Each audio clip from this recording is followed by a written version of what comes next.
Hey, what's up, everybody? Welcome back to another episode of Finding Freedom right here on the Lions of Liberty Podcast Network. Great to have you with me. It is Tuesday, July 15th. If you're watching the live stream on X, great to have you here. This will be published to YouTube and Rumble as well as the audio in a couple weeks here. So if we do reference some current events, keep in mind this is being recorded on July 15th.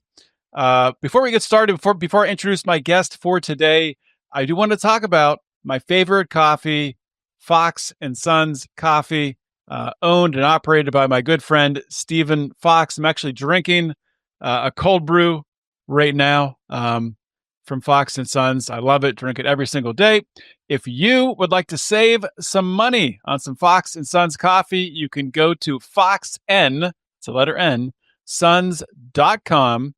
And you can put promo code John in for an order of $40 or more, and you'll save 15%. So go check it out. Support a great entrepreneur, someone who has probably a lot of similar values and principles to you. He loves freedom as well. Okay, let's get into it today. Really important topic. We're going to be talking about artificial intelligence. I'm bringing in an expert in all things AI, Brendan Steinhauser. He is the CEO of the Alliance for Secure AI. He brings over 2 decades of experience as a strategic communicator, political campaign leader, and media commentator. Before co-founding Steinhauser Strategies, he's managed high-profile political campaigns, including Senator John Cornyn's re-election in 2014, and served as National Director of Federal and State of FreedomWorks and organized the 2009 Taxpayer March in Washington. So, Brendan, welcome to Finding Freedom. Thank you for having me, John. I'm glad to be here. Great to have you here. And, you know, on almost every podcast I have, no matter who the guest is, it seems that AI almost always comes up. Everyone has an opinion on it today. I think everyone's excited about it, but also a little worried about it at the same time. So when I saw your name come up and what you're doing with the Alliance for Secure AI, I definitely wanted to have you on to have this discussion. So before we get into the details of it and talking about policy and things like that, if you could just maybe introduce yourself a little bit more to my audience and talk about really what brought you into this field. Sure. Yeah, I have a long history and an interest in things like theoretical physics and the future and astronomy and those sort of things. But I majored in government, so I'm a liberal arts student with an interest in these other topics, and I've just always read everything I can about them, and it's always been in the back of my mind as some of the most fascinating topics known to man. But academically and professionally, a lot of my career has been in studying government, international affairs, national security, that sort of thing. So my work has been mostly on the strategic communications side, running political campaigns, working with members of Congress, including former chairs of Homeland Security, House Foreign Affairs Committee, and those sorts of things. But this topic of kind of AI and the future that's coming very fast has always kind of been in the back of my mind. But it turns out that I had a colleague from graduate school at the Institute of World Politics in DC, who was someone who worked at the Pentagon, who led AI strategy and policy there in the first Trump administration. His name is Mark Beal, and he called me up about a year and a half ago and said, "Hey, I really want to get your help on something. I know you've got a background on Capitol Hill and in politics and in strategic communications. I'm working on AI policy. I'm working on trying to spread the message about some of the potential downsides and risks related to AI." He talked about how he had seen things firsthand. He was close to kind of what industry was doing. He was close to what government was doing. And he kind of saw a huge disconnect between DC and the Bay Area of San Francisco, Silicon Valley. And so he brought me in about a year ago and gave me a memo to read. And I remember looking at this and being somewhat skeptical about what it was predicting over the next 2 to 3 years. But having read a bunch of books on the topic, including Ray Kurzweil's book, The Singularity is Near, and his updated volume, The Singularity is Nearer, I was at least exposed to a lot of those ideas. I've been thinking about those ideas, but Mark made the case to me that things are rapidly advancing on an exponential growth curve, and that the next 2 to 3 years are going to be really transformational if things go in a way that we think they could go. So it really kind of grabbed my attention. And so I had been working on all sorts of policy areas, whether it was education or healthcare, national security, all sorts of different issues as a communicator. But I said, this is something I really want to throw myself into and really do more of. And one conversation led to another. And I ended up talking to some folks who were interested in starting a new organization with an express purpose and explicit reason for being one to communicate about the advancement of AI and what we should be thinking about. And so I started the Alliance for Secure AI about 6 weeks ago. I'd done a bunch of work leading up to that, a lot of reading and studying and networking with people, both in industry or former industry people, but also people in government and academia. So I've been reading a lot about it, thinking a lot about it, and we started this organization to basically try and communicate about not only the benefits of AI, but potentially some of the downsides and the risks. And so our approach is basically to spread the word through earned media, through paid media, digital campaigns, and identifying messengers who can go and talk about this issue set in a way that has a lot of credibility and can really answer a lot of those questions that people have about this. Final thing I'll say on this is just I think that my experience so far has been that people are thinking about AI quite a bit. To your point, certainly, movies, popular culture have had a big impact on how they think about advanced AI in the next few years.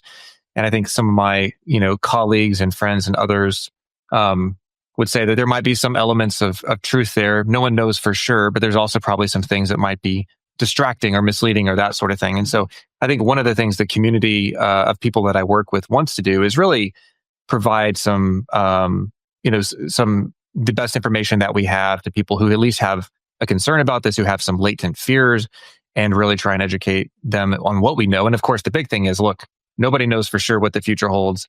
Anybody who's intellectually honest will tell you that we're entering a I hate to use the term, but we're entering a brave new world, and we'll see whether it's a good future or it's a future that is bad, or perhaps a bit of both. Yeah, I think anybody who's speaking with complete certainty about how the future is going to unfold here, like you said, even in the next 2 or 3 years, I think, but I don't think anybody knows. There's a lot of uncertainty there. But let's talk about some of these issues, some of these concerns, risks around AI, especially we talk about what kind of role maybe the U.S. government should have in with AI. So like what kinds of safeguards, both domestically and also, on the world stage, what kind of role should the U.S. government, do you think, have in regulating and, just in general, setting standards for AI? Yeah, it's a good question. I would say that my kind of first principle here is that government exists to protect life, liberty, and property, or the pursuit of happiness, if you will. And I think that we have to start there with those basic principles. And so whether it's the federal government or state governments in this country, I think that when they're thinking about AI, they need to think about protecting those things. They need to be thinking about putting those first principles first. Look, I think that like in any industry, you don't want to be ham-handed. You don't want to have an approach that is disproportionate to the threat that you face. You want to be targeted and narrow where you can. You want to have safeguards in place that tackle the problem head on. It's hard to avoid unintended consequences, but you want to think about those. You want to avoid those if you can. And so I think that those first principles are really important. And then kind of just another thing that I think about is one thing that does concern me is potentially, big tech and big government sort of getting together and colluding in a way that restricts our freedom, restricts our prosperity, restricts, what it is we're supposed to be doing, living our lives and human flourishing. And so I do worry a little bit about that as well. So if we start from those principles, then I would say, I think one thing that I would like to see, and I have seen a little bit of so far, is states coming up with ways to have safeguards that protect people, protect their citizens from AI abuse and harms. For example, I split my time between Austin, Texas, and Washington, D.C., And here in Texas, a couple of weeks ago, the governor signed a law that had some protections. And it was really interesting because it prevented the state agencies from using AI in a way that would take away our freedom. It would prevent agencies from creating a social credit system. It banned, bias and discrimination by agencies against people who are using AI. So it kind of put some safeguards in place, safeguards on government, which I really like because it's sort of that, going back to the founding fathers, it's sort of that approach of putting limits on government and government abuses first and foremost. I would also say, though, that, again, anybody that watches how big tech has operated over the years has seen that they're going to operate in their self-interest. We expect that. We understand the profit motive is a very powerful thing. It's what they're meant to be doing. But I would like to see big tech companies, the ones that are developing frontier AI, sort of that next level of advancement in AI, I would like to see them voluntarily do things to secure the technology, to up their own physical and information security at the labs so our adversaries don't steal it. I would like to see them implement kind of a defense in-depth approach where you have multiple layers of security. In case something goes wrong, you have another fail-safe and another fail-safe. We would like to see them do testing and internal audits and bring in external people to come and audit the technology, because I think a lot of those potential dangerous capabilities are going to emerge in those labs, and we need them to be responsible and to, report that to each other. They need to be, tracking some of these developments so that if an incident occurs, they can contain it. So I'll start there and say, those are a couple of basic principles, is that I'd love to see, big tech kind of regulate itself first and do the right thing, although I'm somewhat skeptical about that. And then I would like to make sure that whatever we do protects life and liberty. What about with regards to competing nations? What China is doing with AI, what Russia is doing with AI on the world stage? What sort of role do you think the U.S. should have?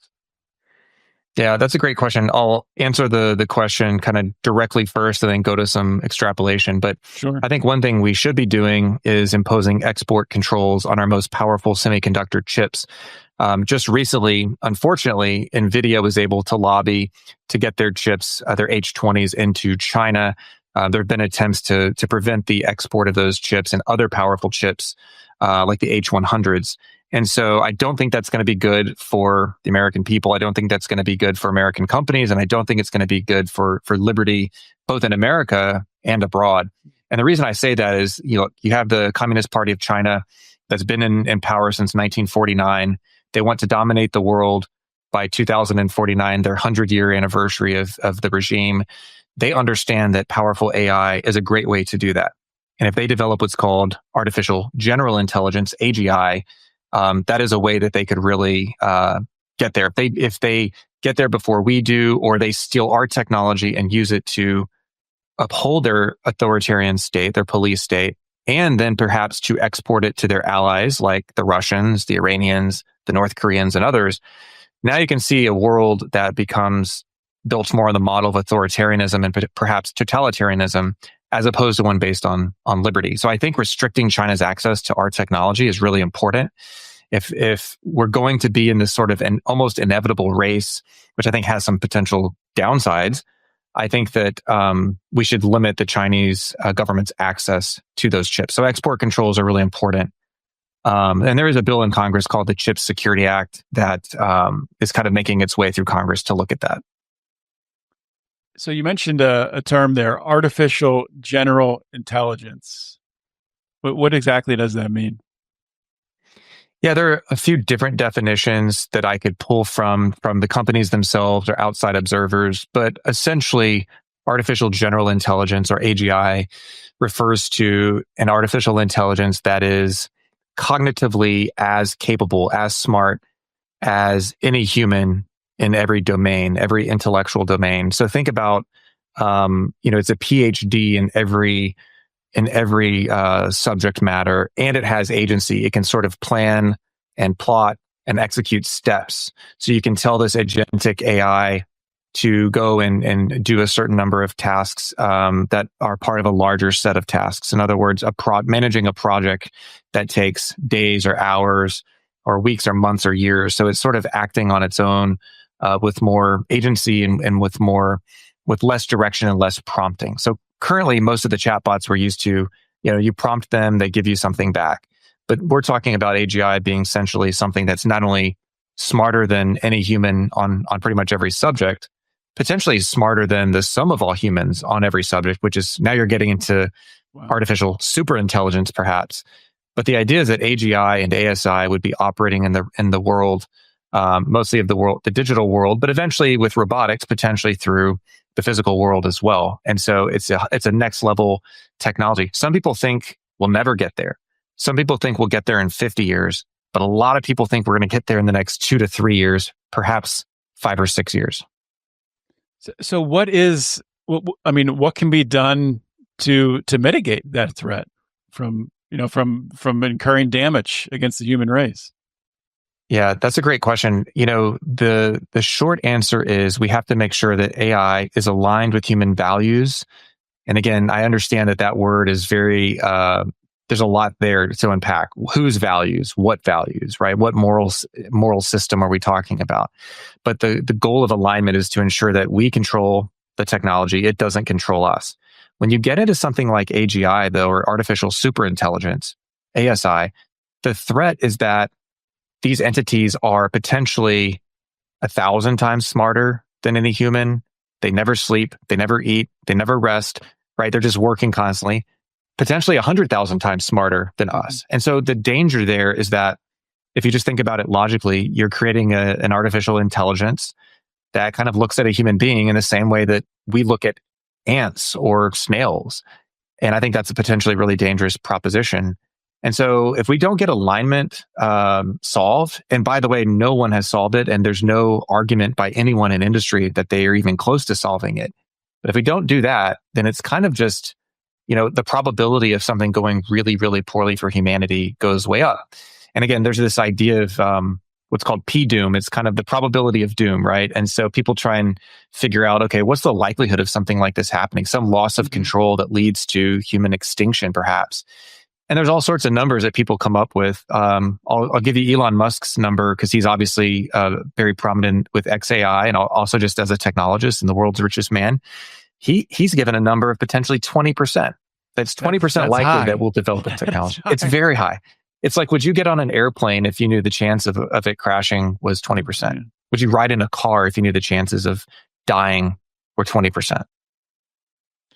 Yeah, that's crazy. That's scary. Now in that context, it's a 1 in 5 chance that the AI is going to cause the end of the human race and maybe the whole world here.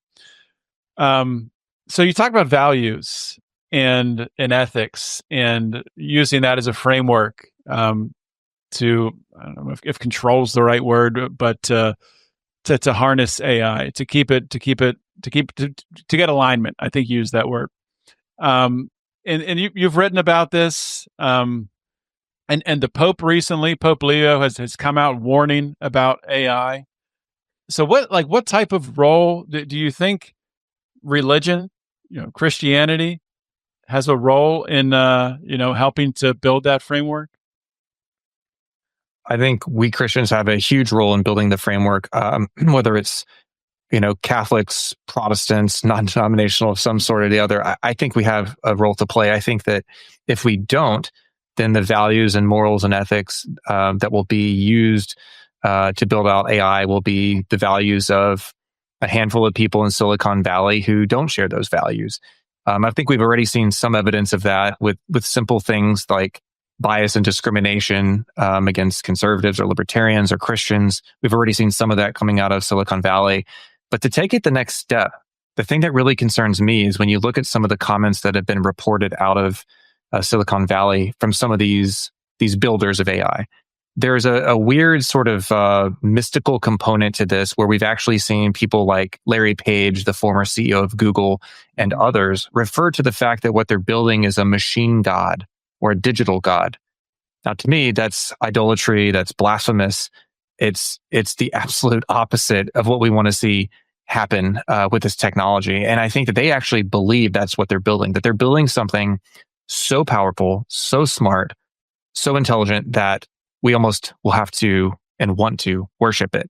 Now, that's something that is obviously completely counter to the basic tenets of Christianity, or really the basic tenets of any major religion. So I think that's it's a real problem. It's frightening. It's something that I think Christians need to understand, that some of the people building this technology want to create an entity that then we essentially give all of our power to, all of our agency to, and that we worship. And I just think for myself and for many other people I know, that is a non-starter and will never succumb to that. But I think we have to understand that there are some people that are building this out, and that is exactly what they want to see. That's scary. So the people who are actually in control of these algorithms, some of them, not all of them, are actually have the intent of creating this super intelligence, godlike godlike entity. That's wild. Okay, so let's talk about solutions. Let's talk about how people can actually, or how your organization can actually take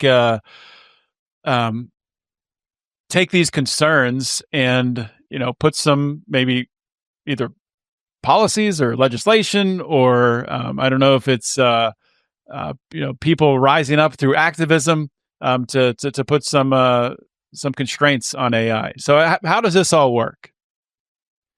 Yeah, I think that again, going back to like first principles, I really want to see the labs do more themselves. And I do believe public pressure can work. I think the more we expose this for what it is, you can see potentially some of that behavior changing. We've already seen that with what big tech companies have done as it relates to Congress and politics in general. They're starting to kind of walk away from some of the things they were doing that was, censoring conservatives, censoring Christians and libertarians and others that they didn't see eye to eye with.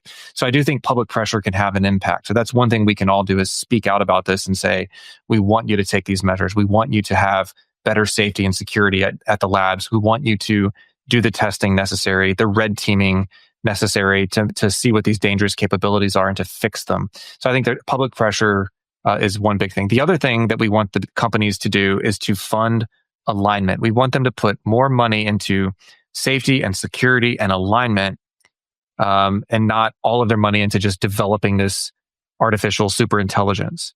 So if they will fully fund their own capabilities in terms of trying to solve this problem, that could go a long way to potentially helping us get there. So funding safety and security and focusing on alignment, that's something they can do on their own. And I think the American people can express that and say, if basically we want you to do that, and if you don't do that, yes, we're going to look to our elected officials to hold you accountable. So how do we do that? There's all sorts of different ways. There's encouraging and requiring potentially transparency and accountability. One of the most important things that has happened from industry is that people have left those companies and have blown the whistle on some of the lack of safety and security measures. So I think protecting whistleblowers is an important thing that Congress can do, and there is a bill to do that. I've already talked about export controls as another measure. That relates more to foreign adversaries, developing AGI and ASI on the back of American companies. So that's an important piece of this. But I also want to say, I think it's important that we allow states to also be the laboratories of democracy that they are meant to be, to assert federalism and the 10th Amendment, to say, look, we want to protect our citizens. We want to protect our people, children in particular. And so we're going to be able to legislate. And I don't think Congress should tell the states that they can't do that. Recently, there was an effort by Congress to try and tell states that you can't legislate on AI for 10 years. Well, in 10 years, the whole world's going to be very different if you believe what the pioneers and the industry experts are saying about AI. Was that, go ahead. That was originally going to be in the big beautiful bill, so that was removed? Is that what you're saying? Yes, correct. Okay. So it was a provision in the one big beautiful bill.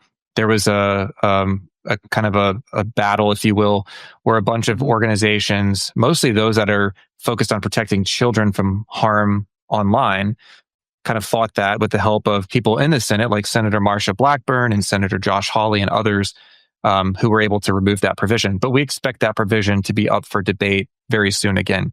So we need the states to assert the 10th Amendment, assert their principles of federalism, and say, we want to maintain the right to protect our citizens from potential harms. I think states, especially like Texas, I'm a little biased being a Texan, but I think that Texas got it right. And I think other states can do similar things to protect their citizens from those harms. There's a lot of more work that has to be done.